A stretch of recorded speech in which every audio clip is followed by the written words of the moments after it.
Messerschmitt Bf 109, the German hunter that changed air combat forever. When World War II began, every Allied pilot feared one sound above all others: the piercing scream of a Messerschmitt Bf 109 diving out of the clouds. It wasn't just a plane.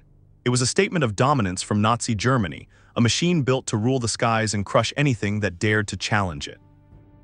Powered by the Daimler-Benz DB605 engine, the Bf 109 could climb faster and hit harder than anything America had in the air during those first years. It wasn't graceful, it was raw mechanical fury wrapped in steel. Over the fields of France and the skies of Britain, it became the symbol of German air superiority. But for American pilots, the Bf 109 was more than an enemy, it was a measuring stick. Every US engineer and pilot studied it, learning how to beat it, how to outfly it, how to survive it. Because to win the air war, they first had to understand the machine that nearly ruled Europe. Curtiss P-40 Warhawk, America's underdog that refused to die.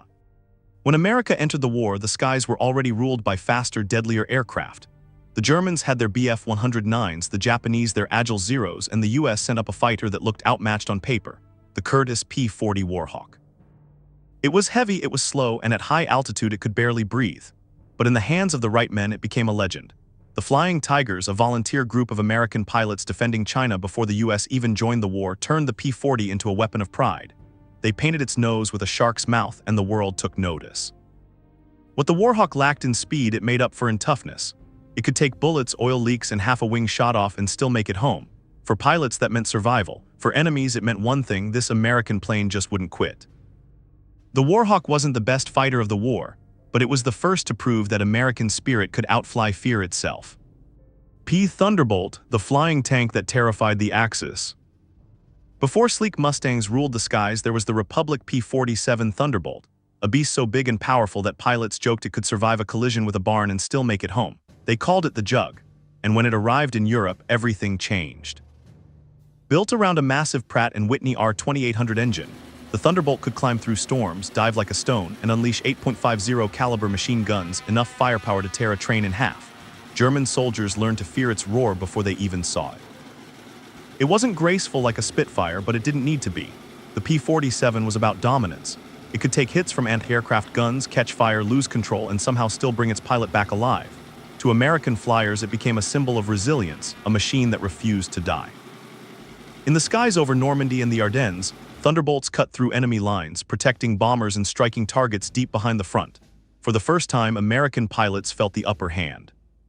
P-51 Mustang, the American miracle that broke the Luftwaffe. When the P-51 Mustang first appeared over Europe, even German pilots knew the balance of the war had shifted. Sleek, fast, and with range no other fighter could match, it was the aircraft that finally gave America control of the skies. Born from desperation, the Mustang was built in record time. At first, it was just another Allied experiment, until engineers paired it with the Rolls-Royce Merlin engine. That single decision transformed it into a legend. The P-51 could escort bombers from England all the way to Berlin and still have fuel left for a dogfight. Its pilots called it a dream. The Luftwaffe called it a nightmare. Against the once feared Messerschmitts and Focke-Wulfs, the Mustang danced through the sky with impossible grace, striking fast, vanishing faster. For the first time, American bombers could reach their targets without being slaughtered. By 1944, the Mustang wasn't just a fighter, it was a promise. A promise that the Allies would never again surrender the air. Mitsubishi A6M0, the phantom that humbled America. Before the P-51 ruled the skies, American pilots faced a ghost, fast, silent, and terrifying. The Mitsubishi A6M0 wasn't just Japan's main fighter, it was a symbol of their early dominance in the Pacific. And when it first appeared, it caught the United States completely off guard. The Zero could turn tighter, climb faster, and outmaneuver almost every US plane in 1941. In the opening days after Pearl Harbor, American pilots learned the hard way that dogfighting this plane meant death. You couldn't see it until it was already behind you, one survivor said. It wasn't superstition, it was engineering brilliance. The Zero's lightweight frame made it unbelievably agile, but that same design carried a fatal flaw: no armor. When US pilots learned to fight smarter using diving speed and heavy firepower, the tide began to turn. For a time, though, the Zero ruled the Pacific skies, forcing America to rethink how it built and fought its aircraft. And from those lessons would rise a machine built for revenge, heavier, faster, and made to win back every inch of sky lost. F-6F Hellcat, the plane that crushed the Japanese Zero. By 1943, America was done playing defense. The Navy needed a fighter that could not just survive the Pacific, it needed one that could dominate it. The answer came roaring off the decks of carriers, the Grumman F-6F Hellcat.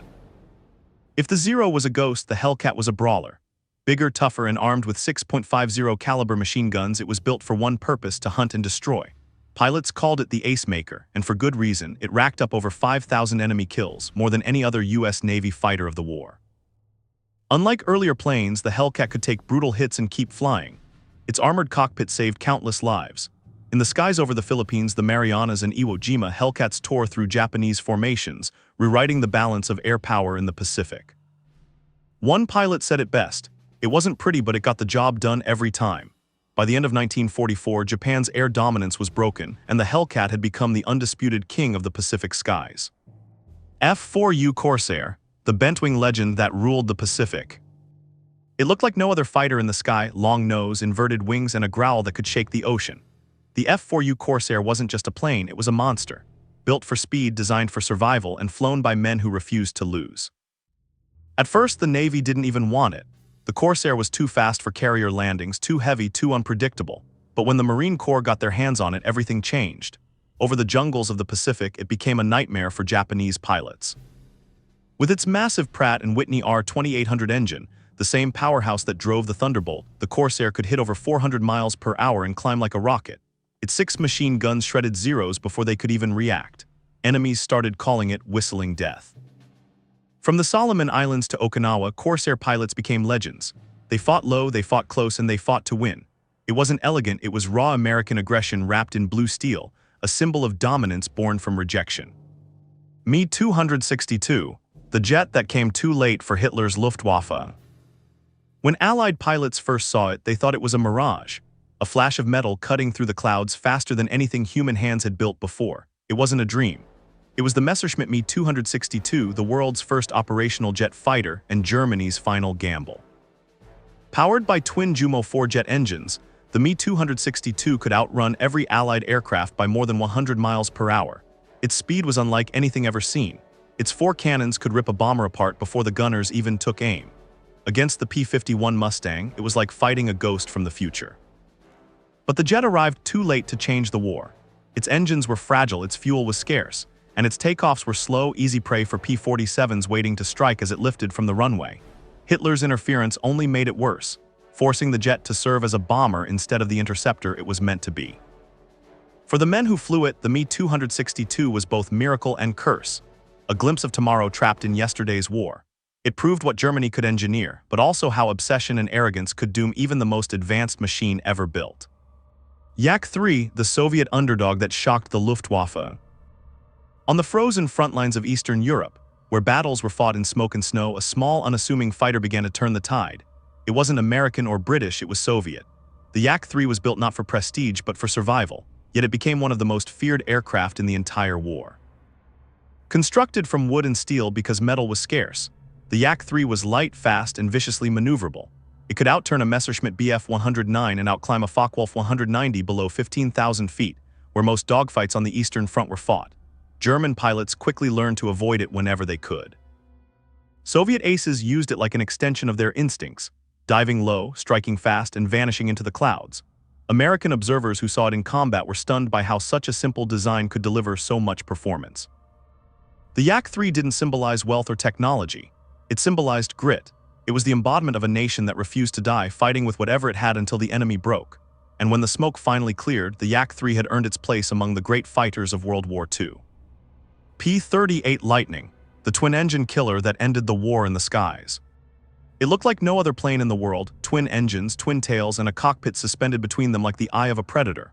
The Lockheed P-38 Lightning wasn't just another fighter. It was America's precision weapon, engineered to strike deep, fast, and without mercy. From Europe to the Pacific, the P-38 dominated every environment. It could climb higher, fly farther, and hit harder than almost anything else in the air. Its turbocharged engines gave it unmatched speed, while its concentrated nose-mounted guns delivered devastating accuracy. It didn't spray bullets, it focused destruction.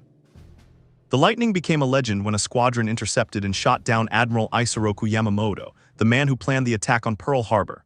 It was a mission that proved both America's reach and its resolve.